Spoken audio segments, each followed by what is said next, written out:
I think my biggest fear was becoming irrelevant. I just thought when I was on TV, I was somebody. And you see the byline and it's called a CG, the name that shows up right underneath. I thought I need that. That really identified me. And I thought, television anchor turned podcaster, are people going to buy it? Are people going to follow me? I don't know if I'm going to be able to build an audience from scratch without being on a network at a specific time. I'm glad that I pushed through because, again, I'm living life on my terms, and I want your audience members to do that too.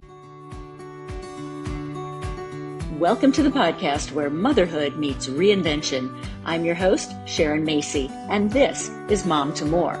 I'll be speaking with remarkable moms who have embraced the art of transformation, crafting their more by leveraging the skills they hone as stay-at-home moms.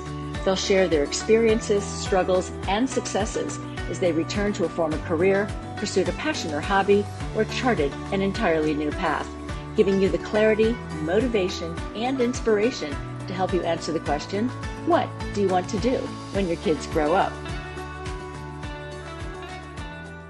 Before we jump in, feeling that itch for something more? I've got you. Grab my free guide, 6 Ways to Reinvent Yourself Beyond Motherhood at momtomore.com. It's fast, it's free, and yep, it's in the show notes too. Welcome back to a new episode of Mom to More. Today, I am so excited to introduce you to Kanika Chadda Gupta, aka Media Mom of Multiples. Perhaps you already know who she is. She's a former CNN anchor, a podcast host, and a mom of 3, including twins. Big job.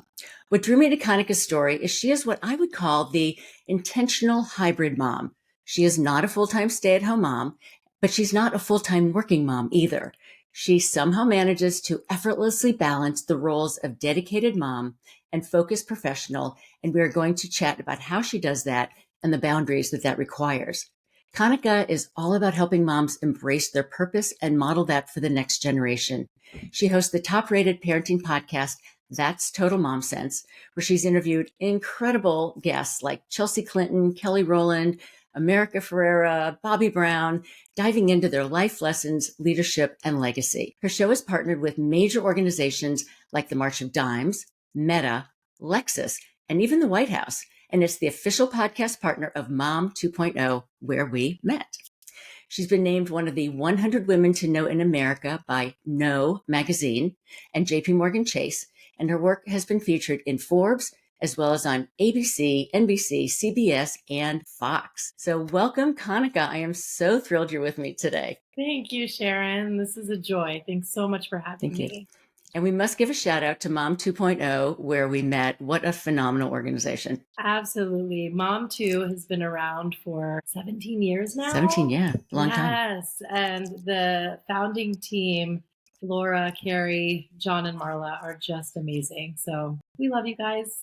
We love you. Big shout out to you guys.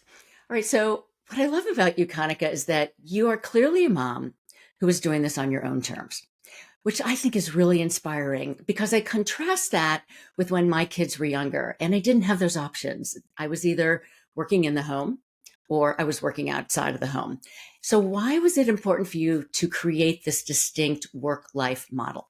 Yes. And for that, I'd love to take us back to when I was a 7-year-old Kanika. Okay. I remember watching the news. We always had the news on at home. My immigrant parents from India just loved it. They loved Peter Jennings. And I grew up just idolizing Connie Chung, Oprah, Diane Sawyer, Barbara Walters.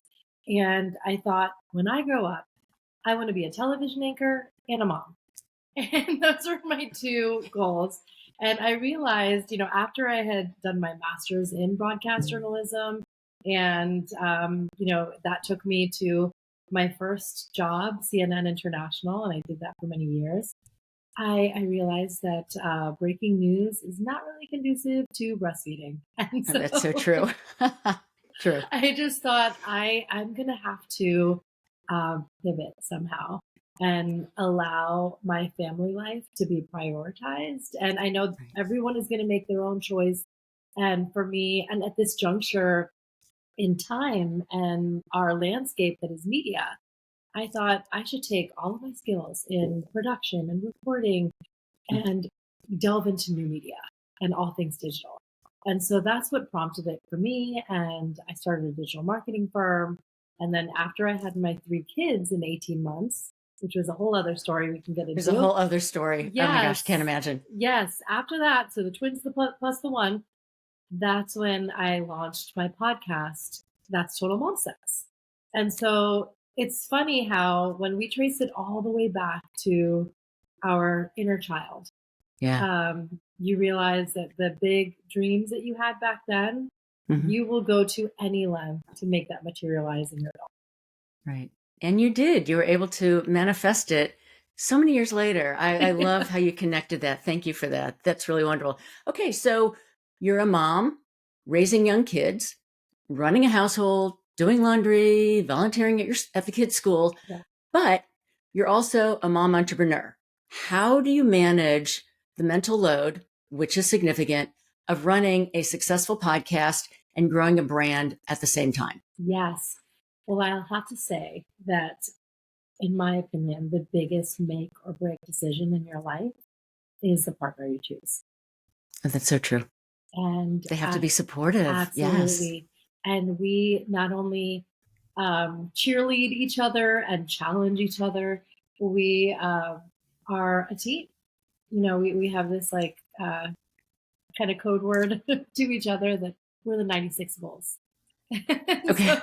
So when we are at Chicago our best, Bulls. Okay. Yes, yeah. Neither of us is even from the Midwest. I'm from Maryland and he's from New Jersey. But it's just, you know, the phenomenon that was Michael Jordan and all of that. It was just like, we want to be as solid as the Bulls. And so there are times where, of course, we go off track. But I think that has allowed me to have the flexibility and freedom that I have in my career and my home life is having a partner like him. So it starts there. And then it is all about time management after that. I think realizing what your priorities are and knowing that, you know, these are my non-negotiables when it comes to my kids and when it comes to my work. And I started doing that not when they were first born, because I was still living under a rock. I mean, just to paint a picture, I had the twins and I nursed them for a year. And so that was like a whole freak show with like 2 kids in my lap, you know, and a really big pillow that wrapped around them, and they were in football holds, and it was like crazy. And then I got pregnant when they were 9 months. And so kind of Irish twins. Yes, Irish triplets. Yes, exactly. Irish triplets, Exactly. Yeah. It's exactly that. So then I had the newborn, and they were older. They were 18 months, you know, so kind of just like pitter-pattering around. And we had different color bottles. You know, Sohana had the lavender, Krish had the blue, and Shrey had the white ones. And then we had different size diapers. So from the newborn to, you know, size 3. And so I was just totally overwhelmed, you know, and I just thought, okay, I have to recalibrate when it's time.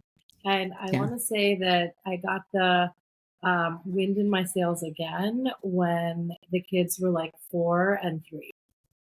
That's when I was like, okay, we kind of have a rhythm. And then it only got easier as they entered elementary school and onwards. And now they're in 2nd grade, or actually rising 3rd graders and 2nd grade.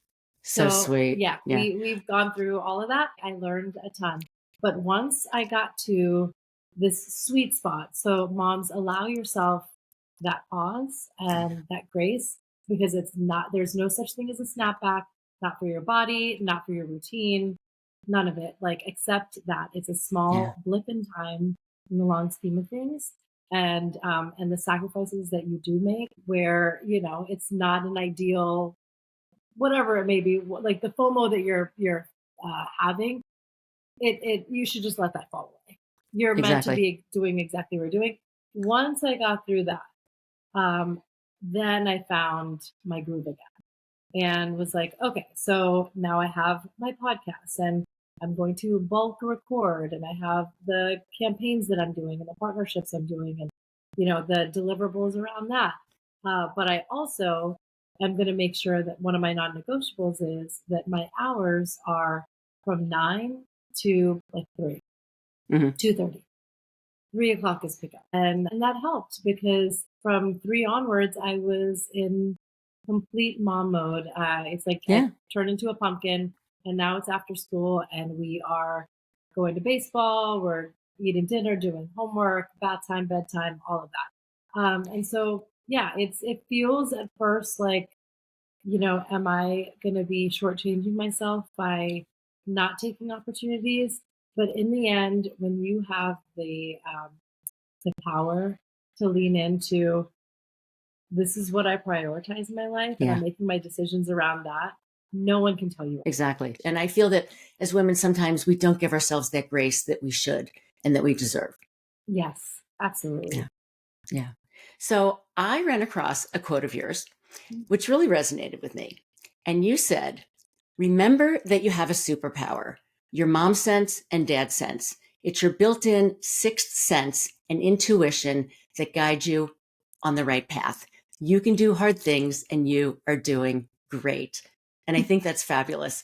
So what was your aha moment to start the podcast in this intuition space?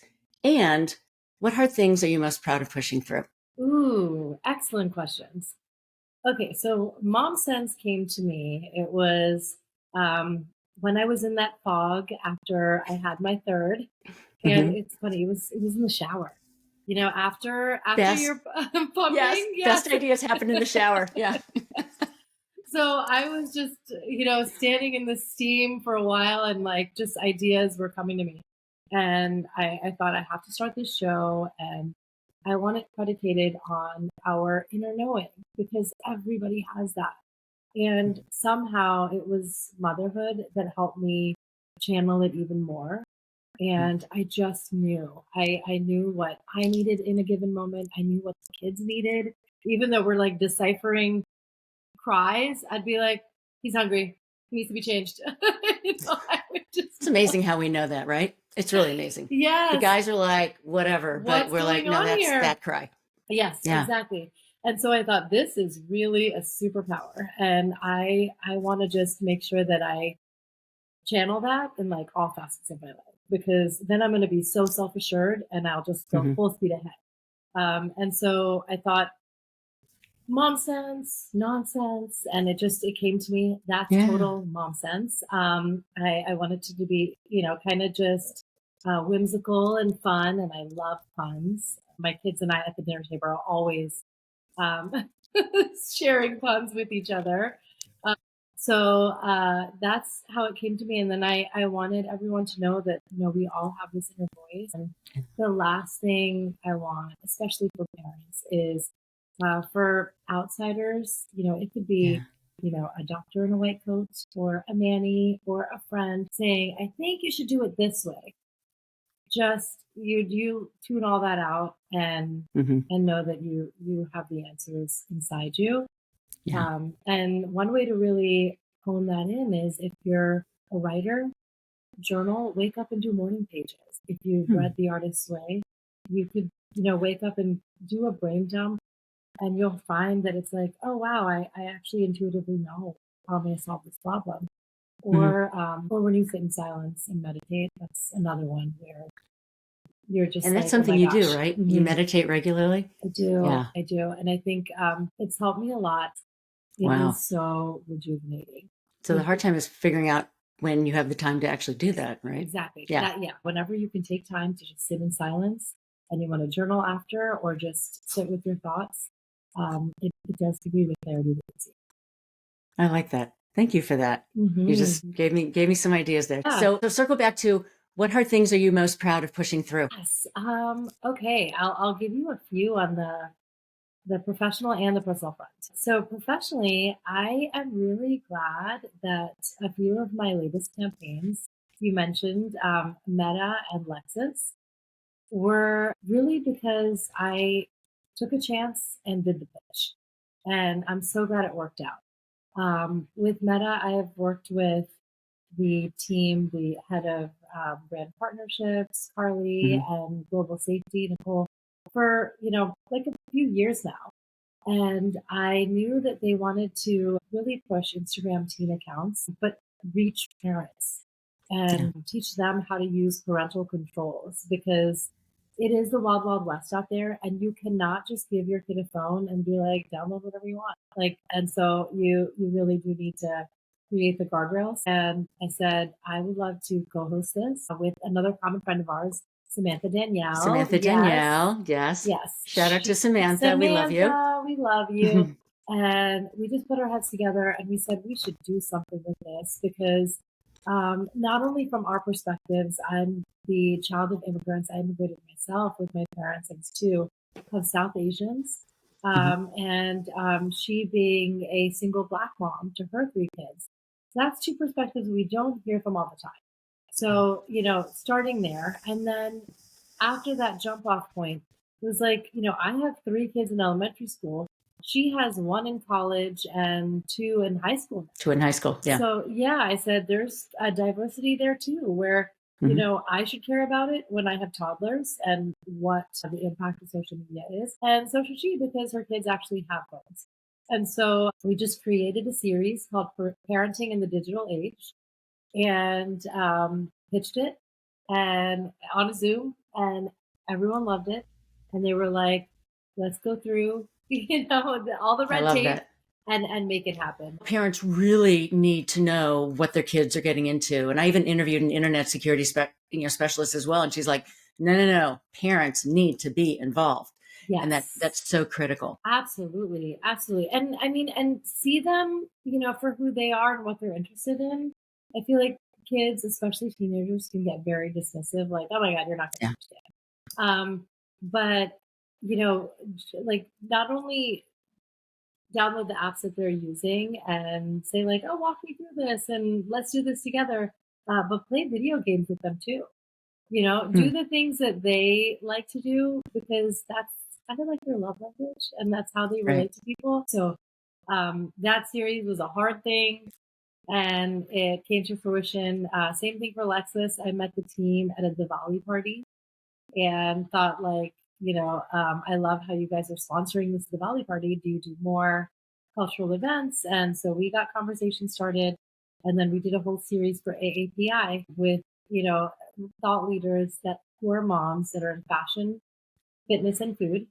And that aired on the podcast and it was fully sponsored by Lexus. So, and what I love about this lesson, Kanika, what you just said is you never know until you try. And you put yourself out there. And this is a great lesson for moms who are going through that reinvention process. Like 100%. Figuring out what are they going to do.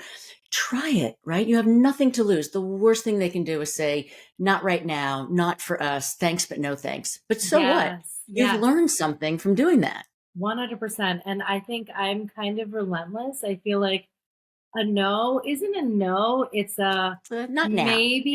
Yeah. It's a not now. It's what is the no for? Is it the budget? Is it the format? Is it, the content that's going to be created and that's not the platform that they want it on? So find out what the holes are and what your brands or whoever you're trying to partner with, what their objective is. And say, I can fill that gap for you. And I can reach this audience for you. And if you're solving a problem for them, then the no is like, actually, yes. Oh, that's great. Thank you for that. Hey, Kanika, hang with me for a few moments. We're going to take a quick break. And when we come back, we are going to be talking about our good friends, fear and doubt, and also diving more into your podcast. So don't go away. And now a quick word from my sponsor, Ally Shoes. I got to tell you, these are some of the most comfortable shoes I have ever worn. They're designed by women, for women, like finally, right? And engineered with perfectly placed padding, so I can literally wear these all day. And I cannot say that for other brands I've worn. And I'm not the only one giving positive reviews. InStyle, Business Insider, and CNN are all saying the same thing. Oh, and they have a really cool origin story as well. So flats, heels, boots, you name it, they have it. Ally is letting me share the love with all of you. Head on over to Ally, that's ALLY.NYC, where new customers and listeners of the pod will get $40 off your first pair of heels. All their heels, like classic, kitten, bold block, sexy slingbacks, with special code MOMTOMORE40 and 10% off your first pair of boots and flats, so 10% off of each, with special code MOMTOMORE10. Ally is reimagining how comfort and function support women every day, and I love that. Thanks to Ally for sponsoring this episode. Welcome back. We are back with Kanika Chadda Gupta. Okay, Kanika, many moms feel hesitant or intimidated by change. And from my perspective, this is where our baby steps come in, right? So we have the nimbleness to pivot and change without too much time or financial commitment initially. So with that in mind, what fears, hesitations, and challenges did you encounter during your shift from media professional to mom entrepreneur, and how did you navigate those?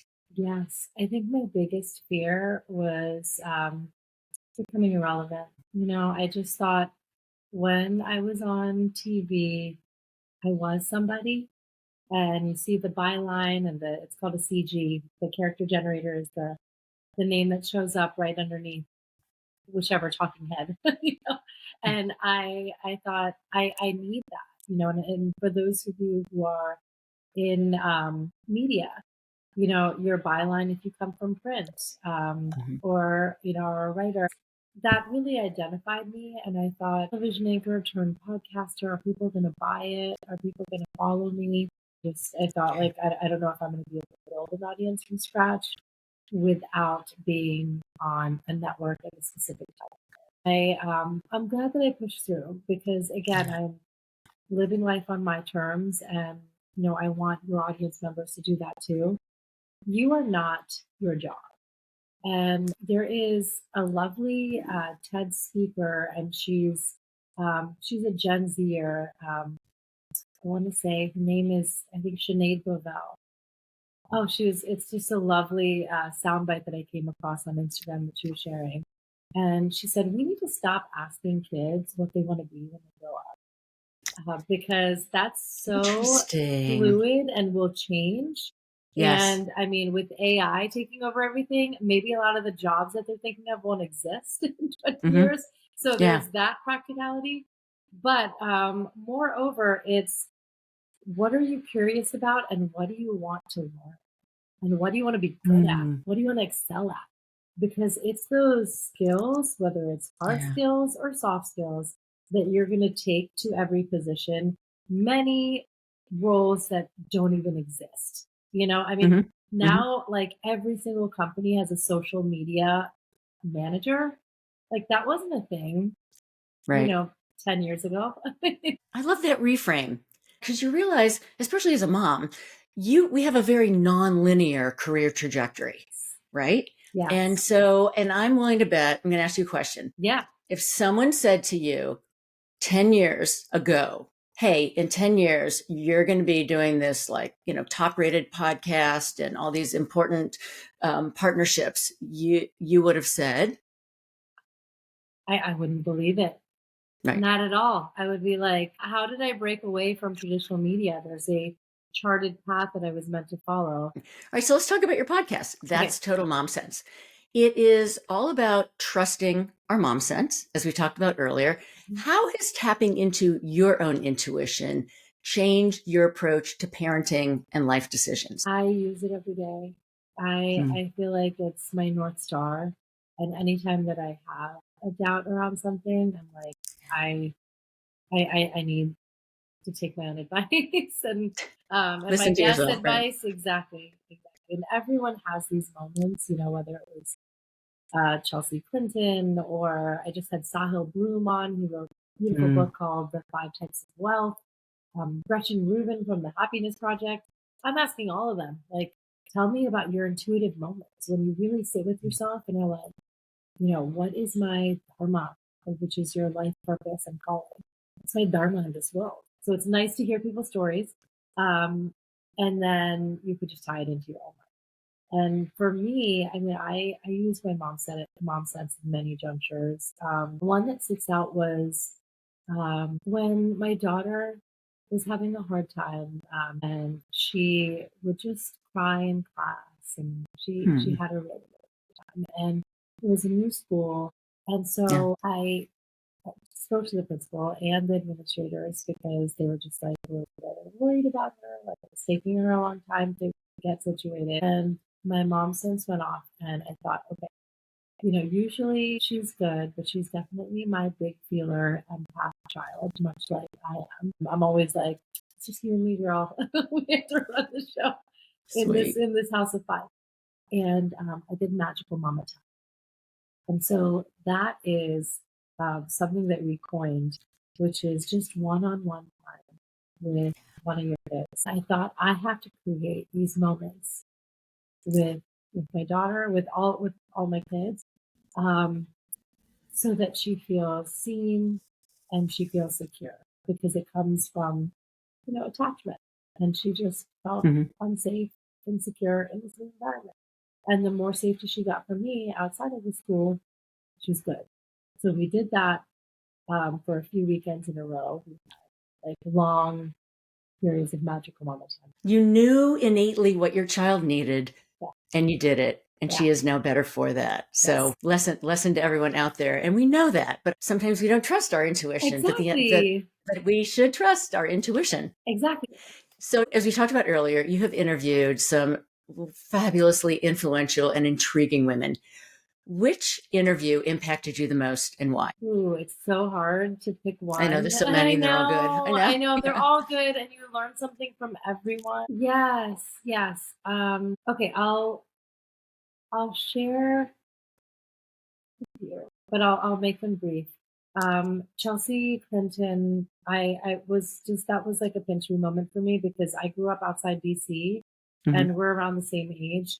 And when she was first daughter, I just always wondered what her life is like. She lives in a fishbowl. And she's still so, like humble and straight arrow, like she didn't go off the deep end. She was the daughter who did all the right things. And so meeting her in person, and then having her share about being a mom to three after being an only child, it was like its own reckoning. She has a book called Welcome to the Big Kids Club, where she where she talks about she's preparing her older kids for the baby sibling on the way. And she was like, I never knew what that was, but it's interesting how, you start solving problems for others through your life experience. And she has a lot of great books for tweens. One is It's Your World, Start Now.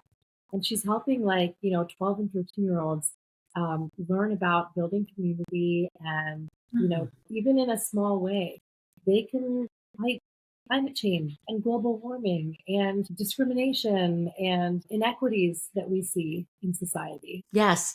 And our kids should feel empowered to do that. Yes. Just because they're 12 doesn't mean they can't do whatever it is the heck that they want to do if something speaks to them. Exactly. And we need to support that and lift that up. Exactly. Yeah. Exactly.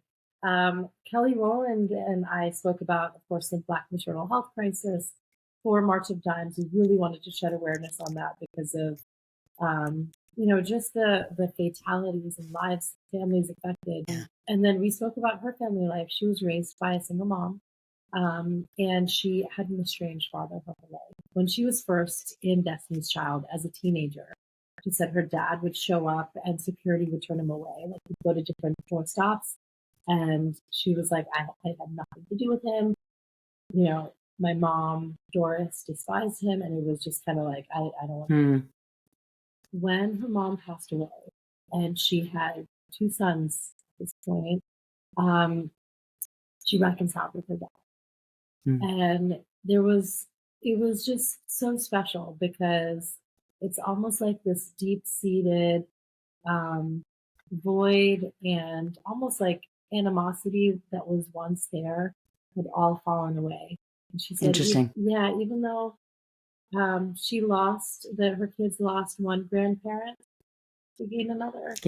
Yeah. And so interesting. Yeah. So I learned forgiveness from her. Oh, that's beautiful. Thank you for that. I want to circle back for a moment to mom skills. Talk to me about some of the mom skills that you're using for your business that really started when you had kids. Yes. Well, I am an empath to my core. I think I'm all about just feeling, intuition. My Myers-Briggs results, I'm an ENFJ, so F stands for feeler. So that's just who I am. And I feel like as a leader and as I'm running my ship with all my different team members, I have my sound engineer and podcast editor and, assistants who are uploading the show and my manager and my marketing coordinator. I am truly attuned to what their needs are in the moment. Mm-hmm.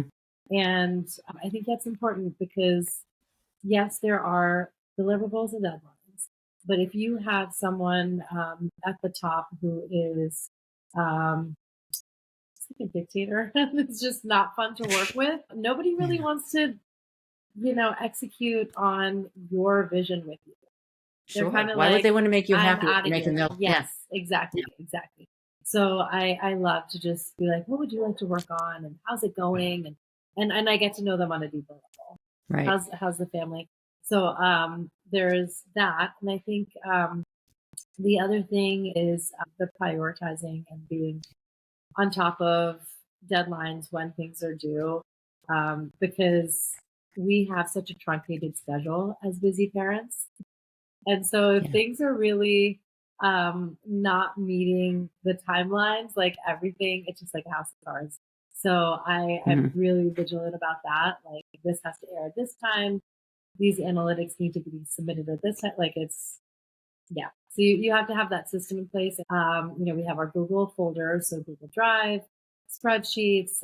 You want to use Asana, Trello, Slack, whatever it is. Make sure you have that in place, because just like kids have a nap time and meal times, and you're vigilant with their schedules, you should be the same with your life. You're running a small empire, and you're the CEO of your family, so it all goes together.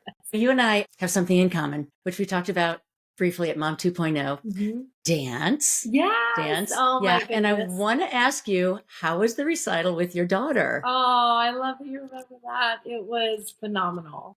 Good. It really, it took me back to when I was like a 16-year-old Kanika, and I had performed a solo piece in the discipline that I learned. It's a form of Indian classical dance. It's called Kuchipudi, and it's from the south of India, and it's a traditional style where even our costumes and jewelry and flowers in our hair and bells on our ankles, it's just all so ornate.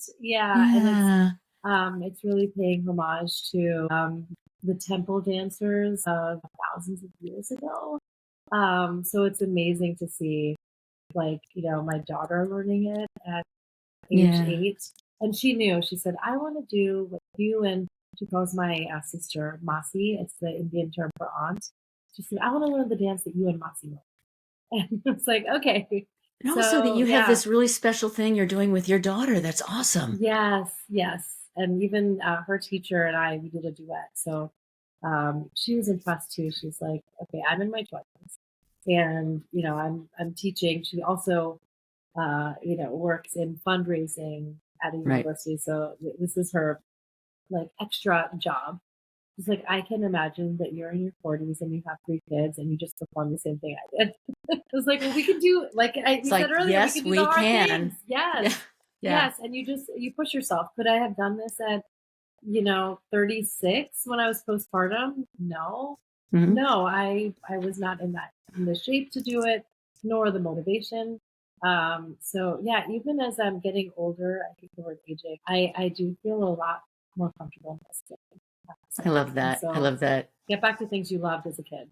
Absolutely. I mean, I returned to dance in my 50s. Oh my God, so sky's the limit, ladies. Sky's the limit. Awesome. Yeah, for sure. For sure. Kanika, you often talk about creating legacy and impact, and that really resonates with me. What kind of legacy do you hope your work will leave for your kids? I hope that they see that I